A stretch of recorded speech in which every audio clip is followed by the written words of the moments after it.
네, 안녕하세요. 귀농과 호두 이야기입니다. 오늘이 9월 30일 말일이라서 제가 제2 묘목장에 와서 지금 영상 촬영하고 있고요. 오늘은 지금 좀 이따가 본론에 들어가면 제가 묘목 식재할 적에 대부분 사람들이 많이 알지 못한 제 꿀팁을 오늘 한번 하나 소개를 해드릴 건데, 지금까지는 제가 9월 초까지는 1묘목장을 많이 소개해 드렸어요. 거기서도 제가 제 키 이상 되는 묘목들이 지금 꽤 많이 자랐고, 2묘목장도 지금 여기는 사실 좀 늦게 심었어요. 5월 정도에 심었는데도 지금 많이 자란 건 제 키 정도 되고, 대부분 이제 중급이나 상급 이렇게 묘목으로 구성이 되어 있고요. 그리고 특급도 일부 있고 이렇게 되어 있고, 보시면은 잎 같은 경우는 지금 묘목장 이 제2 묘목장 전경이에요. 지금 굉장히 깨끗하죠. 나무도 많이 상당히 커 있고, 여기 같은 경우는 뭐 균 피해나 충 피해가 더욱 없어요. 그리고 제가 하나 더 보여드리면, 지금 이 묘목장에 와서 지금 보다 보니까 이제 굵어지기 시작해요. 특묘 같은 경우는 굵은 건 한 40mm 정도 지금 됐거든요. 작년에는 장마가 길어서 키가 많이 크진 않았는데, 올해는 8월 중순 초중순까지는 날씨가 좋았어요. 그래서 그때까지 큰 거고, 늦장마로 인해서 성장은 조금 멈췄고, 보시면은 이 끝부분이 마디가 짧잖아요. 이게 지금 8월 중순부터 늦장마가 와가지고 좀 그때 쓴 거고, 지금 보시면 전체적으로 지금 잎이 상당히 깨끗하고,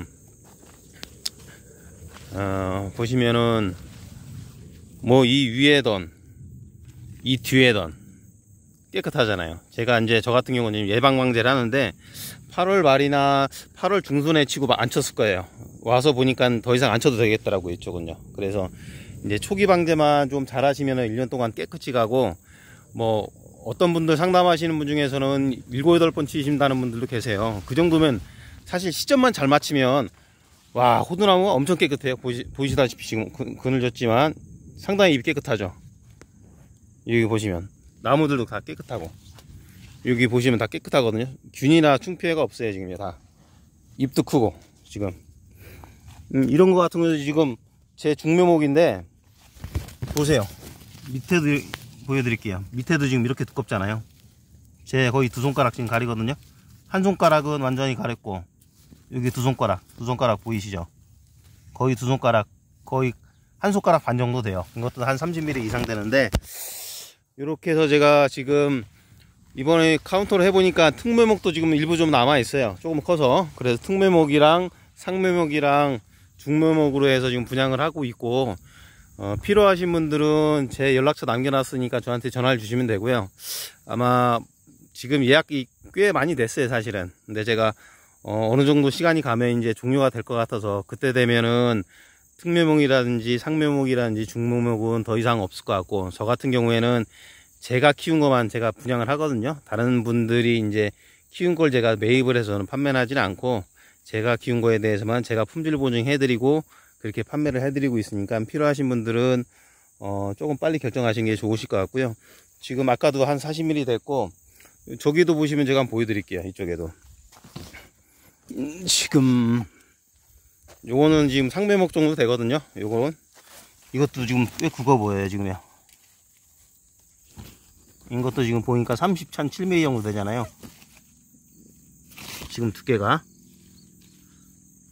지금 계속 굵어지고 있거든요. 그러니까는 여기 한 37mm 정도 되고, 잎 같은 경우도 이제 상당히 충실하죠. 그러니까 눈도 상당히 충실하죠. 그러니까 이런 묘목은 상당히 좋은 거예요. 이런 거 같은 경우는 개심자연형으로 하셔도 되고, 세장방추형으로 하셔도 돼요. 두 가지 수형을 다 잡을 수가 있고, 만약에 세장방추형으로 한다고 하면 지금 묘목이 지금 거의 허리 정도 되거든요. 이런 거 같은 경우는 4가지 5가지 정도 받으면서 가운데 거 하나는 쭉 올리고, 나머지 4가지든 3가지는 결과지를 만들면 돼요. 내년에 제가 그런 방법은 좀 설명을 드릴 거고, 지금 나무 부분은 상당히 잘 컸고요. 제가 오늘 사람들이 아마 유튜브에서는 이런 내용까지 얘기하신 분들은 제가 아직 묘목 식재할 적에 어떤 처방을 더 하는지 이거를 유튜브에 아직 말씀하신 분은 없더라고요. 저도 이거를 제 묘목 사러 오신 분들한테는 제 나름대로의 노하우를 이제 다 설명드리는데, 오늘은 사실 좀 큰맘 먹고 한 가지 더 공개를 좀 하려고 합니다. 보통 이제 제일 좋은 거는 이제 밭에다 하는 게 제일 좋죠. 그 다음에가 저는 논이라고 보고, 그 다음 임야인데, 밭 같은 경우는 뭐 퇴비든 뭐 비료든 이런 거, 그리고 밀양요소 넣고 이렇게 한번 뒤집어 주면 돼요. 그리고 한 3개월이나 6개월 정도 있다 심으면 상당히 좋은데, 만약에 이제 구덩이를 파서 심는다고 하면 기본적으로 이제 퇴비는 다 넣으실 거예요. 퇴비를 넣고 또 비료 넣고, 그러니까 복합 비료 넣고, 그리고 뭐 조금 더 하시는 분들은 고토 석회 넣으실 거고, 아니면 조금 더 하시는 분들은 밀양 요소를 넣을 텐데, 실제적으로 그것들은 당연히 들어가야 되는 거고, 지금 말씀드리는 거는 넣는 분들은 저는 못 본 것 같아요. 그런데 저 같은 경우는 진행할 때 꼭 처방해 주거든요. 뭐를 넣어주냐면 용성인비를 같이 넣어줘요. 용성인비를 넣어주면 잔뿌리 형성에도 좋고 나중에 크게 도움이 돼요. 결국은 그게 인성분이 돈과 관련된 거기 때문에 퇴비를 충분히 넣고, 그리고 비료 넣는 양도 저는 다른 분보다 더 많아요. 그리고 비료도 일반 복합 비료가 아닌, 이것도 공개를 해 드릴게요. 가능하면 완효성 비료를 넣는 게 나으세요. 비용은 더 비싼데 그게 더 오래 지속이 가요. 그러니까 결국은 내 땅에 내 돈이 들어가는 거니까 가격 차이는 좀 더 있더라도 좋은 게 넣으시는 게 내 나무한테 놓고, 그게 다른 데로 도망가는 게 아니거든요. 그리고 용성인비도 상당히 좋은 비료예요. 즉 그거 같은 경우는 만약에 올해 처음 식재하신 분들은 저한테 전화를 주세요. 그럼 얼마큼 넣어야 되는지 처방을 제가 가르쳐 드릴게요. 대신에 지금 하나 정확히 말씀드린다면, 저는 퇴비를 넣는다고 하면 개분을 넣고, 두 번째 복합 비료를 넣고, 그리고 석회고토를 넣고, 그리고 용성인비를 넣고, 밀양요소 미리근이라고 해서 한 4,000원 6,000원 싼 게 있어요.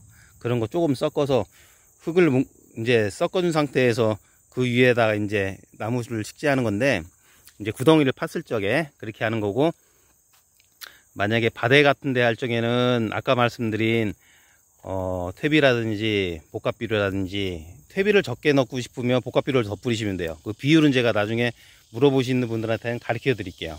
그리고 조금 더 한다면 유기질을 넣는 방법도 있어요. 이제 저는 제가 얘기하는 유기질을 넣는 분들은 저는 아직은 못 본 것 같은데, 뭐 수산그라스라든지 이런 걸 키워서 엎어오는 분도 계시지만, 그러게 되면 그것도 좋은 방법이에요. 그러게 되면 또 한 해가 지나야 되거든요.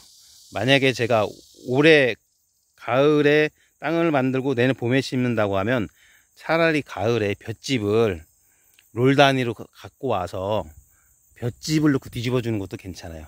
그게 결국 유기질 넣는 거거든요. 양 같은 경우는 많이 넣을수록 좋아요. 보통 이제 뭐 300평에 한 롤 정도 넣는 분 계시다고 하는데, 만약에 비옥하면 그 정도 넣으셔도 되고, 내 땅이 좀 척박하다면 더 넣으시는 게 더 좋으세요. 왜냐하면 넣을 수 있는 기회가 많지 않으니까. 퇴비든 비료든 이런 것들은 처음에 많이 넣어 놓으시면은 그거 결국은 나한테 다 돌아오거든요. 그래서 그런 방식으로 하는 게 낫고, 오늘은 아마 제가 지금 말씀드린 거 한번 실천을 해보시면 나무 성장이 눈에 딱 보이실 거예요. 저 같은 경우는 이런 방법도 쓰고, 또 조금 더 업그레이드 드린 방법도 쓰거든요. 그러니까는 아마 복합 비료라든지 심기 전에 퇴비, 석회고토, 밀양요소까지는 넣었지만 용성인비 넣으신 분들은 없었을 거예요. 근데 오늘 방송 보신 분들은 꼭 넣으세요. 그러면 상당히 도움 되세요. 그 용성비가 상당히 좋은 비료예요. 그리고 조금 더 한다면 유기질 비료, 볏짚 같은 경우 사서 좀 뿌려놓고 뒤집어도 괜찮거든요. 그러면 수단그라스 키워서 뒤집은 효과 나요. 그러니까 그렇게 되면 시간적으로도 더 절약되니까 그런 방법으로 하시고, 지금 제 묘목이 상당히 잘 자랐어요. 뒤에도 한번, 잠깐만요. 아까, 잠시만요. 잠깐만요. 저기도, 요거는 중묘목 보다 보니까 중묘목 정도인데도, 보세요. 두께가 이렇게 눈에 띄게 이것도 두껍네요. 이것도 한 33mm 정도 되잖아요. 만약에 중묘목을 하시면 개심자연형으로 하시면 돼요. 그럼 얘가 지금 보시는 것처럼 지금 눈이 보이시죠? 눈에 1개, 2개, 3개, 뒤에 4개거든요. 자기가 수영을 딱 잡아 나와요. 그러니까 내년에 한 80cm 더 1m 그냥 쭉 크면 그때 강선정해서 다시 결과지 방법으로 하는 결과지를 받으시면 되고, 만약에 중묘목으로 밀식 재배를 하고 싶으신 분이 계시다면 따로 전화를 주세요. 그러면 제가 구매하시는 부분에 대해서 제가 노하우를 좀 전수를 좀 해드릴 테니까 한번 보시고, 제 묘목은 조실성 박피우도 5185고 아마 구매하시고 선택하시면 후회는 안 하실 거예요. 저도 제 이묘목으로 키우고 있으니까. 오늘은 영상 촬영 이렇게 마무리 하고요. 제 내용이 도움이 되셨다면 좋아요, 구독 부탁드리고요. 제 연락처는 010-2789-6800이고요. 아마 언제 마감될지 모르겠어요. 이번 주 토요일 날도 지금 묘목 보러 오신다는 분이 꽤 많이 사신다는 분이 계셔서